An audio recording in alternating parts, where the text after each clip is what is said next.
Welcome back for another deep dive. Today we're going to be talking about a topic that I think a lot of people are kind of a little afraid of, maybe eugenics, right? It's not, It can be a scary word. yeah, it's not the most cheerful topic, I guess, Right. but I think it's going to be really interesting today because you sent over some excerpts about eugenics, but from a Christian perspective. Yeah. So that was really fascinating. It's a different angle, and I think it really challenges some common assumptions about eugenics. Yeah, what it is and what it's trying to achieve. Right, exactly. Yeah. So the source that we're looking at today, this Christian perspective on eugenics, Hmm.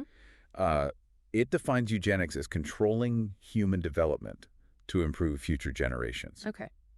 And on the surface, you think, well, wanting to improve humanity doesn't sound so bad. Right, it has that sort of positive Yeah. connotation. Yeah. But then you think about the history of eugenics, Yeah. and it's been pretty rough. Oh, yeah, to put it mildly. Yeah. I mean, we've seen what happens when these ideas are taken to extremes. Uh-huh. Like Nazi Germany. Yeah, the Holocaust. Yeah, and even in the U.S., we had forced sterilization programs Well, targeting certain groups that were considered undesirable, and these movements were really driven by a dangerous mix of pseudoscience and prejudice and that just desire for control. And unfortunately, they caused immense suffering. yeah, and it's really a stark reminder of what can happen when the idea of like better humans or like improving humans, Right. turns into violating basic human rights. Yeah, exactly. Yeah. You know, the road to hell is paved with good intentions. Yeah. You know, and it's easy to think, oh, well, we would never go that far, but history shows us that it's a very slippery slope. Right. And that's what's so interesting about this source, because it takes Yeah. kind of like a step back from those real big, Right. horrible things, Yeah. And it talks about things like breeding strawberries. Yeah, that's one of the examples that the source uses. Yeah. Breeding strawberries in dogs. Right. And so it's like, is that eugenics? Well, that's where things get a little blurry. Because we've been selectively breeding plants and animals for centuries. Right. Like, we've created all these different kinds of strawberries, right? Yeah. You go to the store and there's like 10 different varieties, all different sizes and colors and flavors. Yeah. Are we playing God when we do that? Well, and that's a question that the source raises, and it's, we've been doing it for so long. Right. But when you apply those same concepts to human beings, Yeah. it raises a whole host of ethical concerns. Right. Because with humans, you're not just talking about Yeah. physical characteristics. You're talking about their essence, Yeah. their personality and their potential and all that stuff. Exactly. And, it's one thing to try to breed a cow that produces more milk. Right. But when you're talking about human beings, you're dealing with something much more complex. Yeah. The source talks about how eugenics ultimately fails because it ignores the spiritual dimension of humanity. Right. It reduces us to mere biological machines. Right. And there's one part where the source talks about Stalin and how he was trying to crossbreed humans with apes. Yeah, this is a pretty shocking example. Yeah, to create like a new communist man. Right. This Yeah. idea that you could somehow engineer the perfect communist Oh, yeah. by combining human and ape DNA. And, Is that true? well, the historicity of that particular claim is debated. Oh, okay. But regardless of whether it actually happened or not, Yeah. I think the source is using it to illustrate the absurdity of trying to engineer human beings Right. without considering their inherent dignity and complexity. Yeah, it's almost like That's like saying, they try and create a masterpiece painting by looking at the right. chemical composition of the paints, but not the artist. Exactly. You're missing the whole point of Yeah. what makes art, what makes humans human. So then does that mean there's no way to do eugenics like in a good way? Well, that's a question that the source grapples with. Yeah. Is there a form of eugenics that doesn't fall into those traps? Right. Can we consider human improvement without resorting to coercion and control? And so they talk about how a form of eugenics might already be happening in modern society, Right. but in a subtle way. In a more subtle way, yeah. So they talk about like mate selection, Yeah, choosing a partner. like if you're looking for a partner Mm-hmm. and you want certain traits, Yeah, intelligence, kindness. shared values maybe. Right. Is that a type of eugenics? That's what the source argues. Yeah. And it's an interesting question because on one hand, you have individual freedom and choice. Yeah. But on the other hand, you have this potential for influencing the gene pool. Right. And it's not always a conscious decision, but are we making choices that are subtly shaping the future of humanity?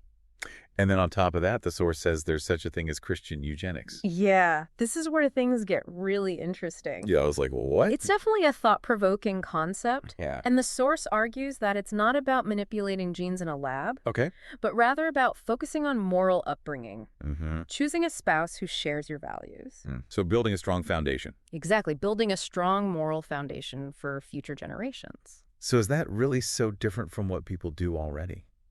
Well, the source frames it within a context of consciously striving to better humanity through these choices. Okay. So it's not just about personal preference. Right. It's about seeing these choices as part of a larger effort to improve the human race. But doesn't this still involve making judgments about people? Yeah, and that's a key question. Like, what are the right values? You know? Right, who decides? And who doesn't fit in? Exactly. This is getting complicated. It is, but that's what makes it so fascinating. Yeah, it's making me rethink everything I thought I knew about eugenics. It's not just about, the Nazis and forced sterilization. Right. It's about the subtle ways that we're making choices in our own lives and how those choices could shape the future of humanity. And the values that we're promoting. Yeah, this is heavy stuff. It is heavy stuff. Maybe we need to take a little break Yeah, let's take a break and come back and come back and process this a little yeah, bit. dive a little deeper. Yeah, right. Sounds good. It is heavy stuff, no doubt. But I think it's important to think about, even if we reject those more extreme forms of eugenics, we're still left with this question of how our individual choices, like who we have kids with, right, Yeah. are shaped by, these societal pressures or these ideas of what a good or desirable trait is. Right. It's like those expectations, like you need to find someone who's smart and successful and good looking. And are those just personal preferences? Right. Or is there something deeper going on? Yeah. Is there something deeper? Is it something that's like ingrained in us that we don't even realize? Yeah. And if those preferences are leading to a type of eugenics, even if it's subconscious, right? Does that raise ethical concerns? And I think the source is saying, yes, it does. Yeah. It really makes you think twice It does. about like dating. I've always thought I want someone kind and funny. But now I'm like, wait, am I just trying to pass on those genes That's to interesting. my kids? It's an interesting thought, yeah. Yeah. And that brings us back to this Christian perspective that the source is presenting, right? So it's Right. not about, going into a lab and manipulating genes, Right. but it's about making conscious choices about who we partner with and how we raise our children. With the goal of... With the goal of fostering moral character and spiritual growth. So instead of focusing on looks or money or status, Exactly. it's about those inner qualities. Yeah, it's about building character. Okay. But it still feels like eugenics. I understand that hesitation. I think it's that question of, who decides what good character is? Yep. What about the people who don't fit the mold, right? Right. Does this approach actually lead to a more inclusive society or a more exclusive one? Yeah, that's what I'm wondering. Like, is it truly inclusive? Right. Or are we just creating a different kind of hierarchy? It's a tricky balance, and the Okay. source doesn't really offer any easy answers. And then they bring in Julius Evola, and I'm like, oh boy. Yeah, Evola is he's a controversial figure, to say the least. Yeah. But his ideas are definitely relevant to this conversation. So he talked about this concept of race, Yeah. but not like biological race. Right, not in the traditional sense. Spiritual race. Spiritual race. Yeah. So the idea is that you earn your place in this higher race through your actions and your character. So instead of it being something you inherit, Exactly. It's something you achieve. you earn it. Yeah, through striving for virtue and excellence. Okay, so that completely changes things. It does. It flips the script. Yeah, because if it's about spiritual development, then who sets the standards? Right, exactly. And what are the criteria for achieving this higher state of being? And then doesn't that create a new hierarchy? Yeah, you're just replacing one hierarchy with another. The hierarchies are inevitable. Well, I think that's part of what the source is trying to get us to think about, that even when we strive for these higher ideals, there's always the potential for them to be distorted or used to justify exclusion. It's like a paradox, you know? It is. Because on the one hand, this Christian perspective seems like a more humane way to think about eugenics. Right, focusing on inner transformation rather than genetic manipulation. Yeah. But at the same time, it raises those concerns about who gets to decide what's right. And who gets left out. Exactly. Yeah, and then there's the whole transhumanism thing, which is a whole Yeah, that's a whole other can of worms. can of worms. Like, we're talking gene editing designer babies. Yeah, enhancing human capabilities beyond their natural limits. It's like straight out of science fiction. It's fascinating and a little bit terrifying at the same time. Yeah, because what happens when we can literally design our own evolution? Right, and I think that's a question that we need to be asking ourselves now Yeah. before these technologies become so commonplace that we don't have time to think about the ethical implications. It's like that sci-fi trope of like the genetically engineered elite versus everyone else. Yeah, it's a slippery slope. So it's not just about science anymore. It's about philosophy and ethics and even spirituality. Exactly, and I think the source is trying to bring all of those perspectives together. So where do we go from here? Well, I think the first step is awareness, right?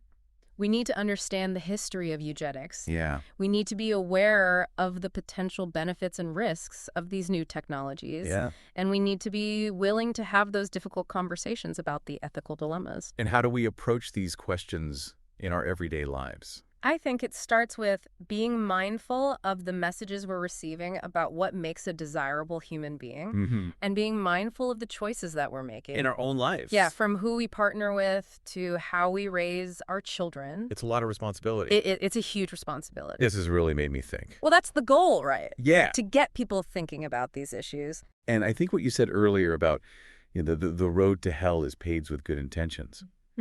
I think that really sums it up because even with the best intentions, we could end up creating something really bad.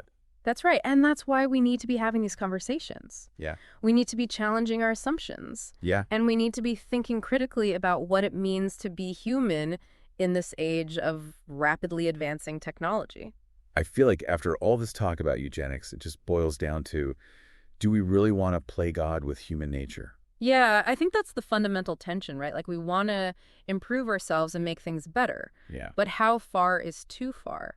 And the source seems to be saying that maybe it's not about eliminating that desire for improvement, Right. but about finding a way to express it that respects human dignity and avoids those really dark chapters in history. So instead of like no eugenics at all, it's more like what kind of eugenics, if any, is actually ethical? Right, because I think we have to acknowledge that there are potential benefits to some of these technologies. Yeah, like what? Like gene editing, for example, has the potential to cure some really awful genetic diseases. Okay. But then there's also that risk of unintended consequences. Yeah. And we have to be really careful about creating a society where some genetic traits are seen as better than others. That's a lot to think about. It is. And honestly, this whole thing about spiritual race and Christian eugenics, Yeah.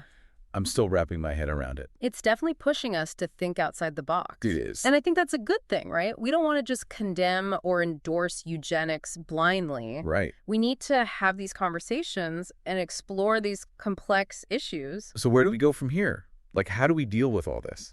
Well, I think the first step is just being aware of it. Yeah. Like, we need to know the history of eugenics, the good and the bad. Okay. We need to be informed about these new technologies and the ethical challenges they bring up. But what about us as individuals? I think we need to be mindful of the messages we're getting from society about what makes a good person Okay, yeah. and just being aware of the choices we're making. In our own lives. Yeah, like who we choose to have kids with, how we raise our kids. It's almost like every little choice matters. It does, because those choices create ripple effects. This has been a really eye-opening deep dive. I'm glad to hear that. Yeah, it's made me realize that progress isn't always good. That's an important point. Yeah, we need to make sure that our desire for progress doesn't override our commitment to basic human dignity.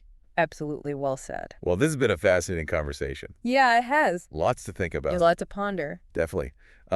Thanks for joining us on this deep dive into the world of eugenics. Thanks for having me.